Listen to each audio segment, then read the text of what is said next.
Impressionado pelo título do livro do Gabriel Garcia Marques, o Amor dos Tempos do Cólera, fiquei pensando no que seria o grande mal contemporâneo e escrevi esse conto, no qual farei a leitura agora, que se chama O Amor nos Tempos do Estresse.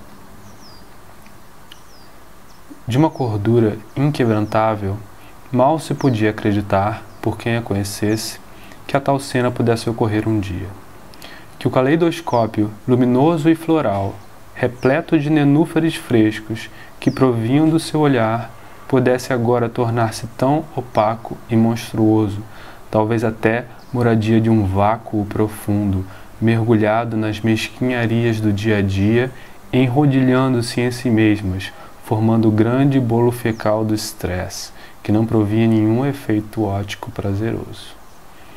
Como tinha então ela chegado à eleição dessa força magnetizadora, mas ao mesmo tempo tão imprudente que direcionava sua ação recente? Vê-la assim, discutindo na rua com o namorado acuado, engalfinhando-se em suas próprias ideias já confusas pelo sangue quente que cozinhava o caos, era de um espanto tremendo que elevava até mesmo a uma altercação íntima do espectador, como se estivéssemos nós mesmos brigando com o tal rapaz acossado e nele víssemos todas as figuras poderosas e insensíveis envoltas em planilhas e metas inalcançáveis, por isso mesmo impondo a perpétua insatisfação indecente. Só que de repente víamos que o olhar infantil do rapaz remetia à nossa própria condição de vítima, relembrando com gosto acre na boca o desrespeito aos mais pobres na rua, a mania irritante das reportagens de TV de desvalorizar os movimentos populares, a quase inelutável alegria de manter-se num bom emprego. Talvez esse engalfinhamento da disputa na rua, aos olhos mais desavisados, fizesse-os lembrar de suas próprias desfolhagens lacrimosas, de suas condições vassalas ou ditadoras, às quais se encontravam, dos terríveis freios a que estavam acostumados, da renúncia da mocidade que alguns expunham nos rostos, da procura inadiável de um álibi convincente para sua atual condição infeliz. Foi assim que, de repente, observando sua garganta de saltos venosos e ouvindo o discurso altercado fugir descontroladamente de sua boca, antes tão prudente, que senti a réplica viciante e inconsciente que me levou a estágios titeristas, parecendo-me agora a marionete desbocada que no sopé das maldades ficava ainda mais perniciosa, ignorando a tudo e a todos com sortilégios de perversidade. Assim, logo eu me sentia dono da sua fala. Era como se eu mesmo estivesse na luta interminável de minha indignação efervescente contra alguma figura que eu nem mesmo sabia qual era, mas que agora se personificava no rapaz branco e magro, de cabeça baixa, que eu via desalentado, todo purgar de ódio que ela lhe direcionava. Ficou claro então para mim, e para os vizinhos que a conheciam, que ali estavam, que estava em sua frente mais uma vítima do estresse, que antes ela mesma, sendo atacada de todas as vias por forças obliterantes, explodia agora em lágrimas e rouca agonia, tendo como alvo outra pobre criatura, que também vivia a impalpável certeza dos gloriosos dias vindouros.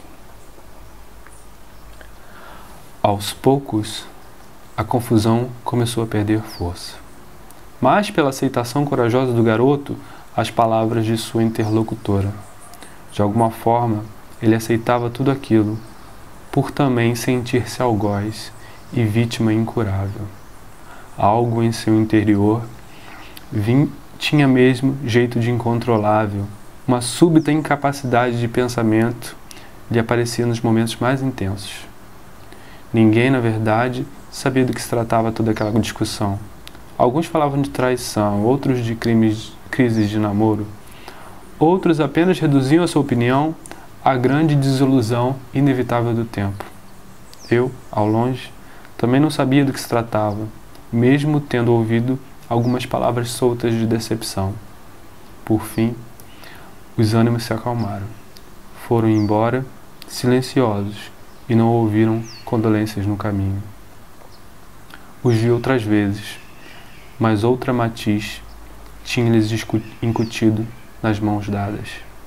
Não sei se podia dizer com toda certeza que a mesma rutilância de antes havia voltado, que a vaporosa alma de alegria e respeito estava de novo se espalhando no ar, que o prisma de cores vivas estava novamente refletindo na luminosidade de suas almas.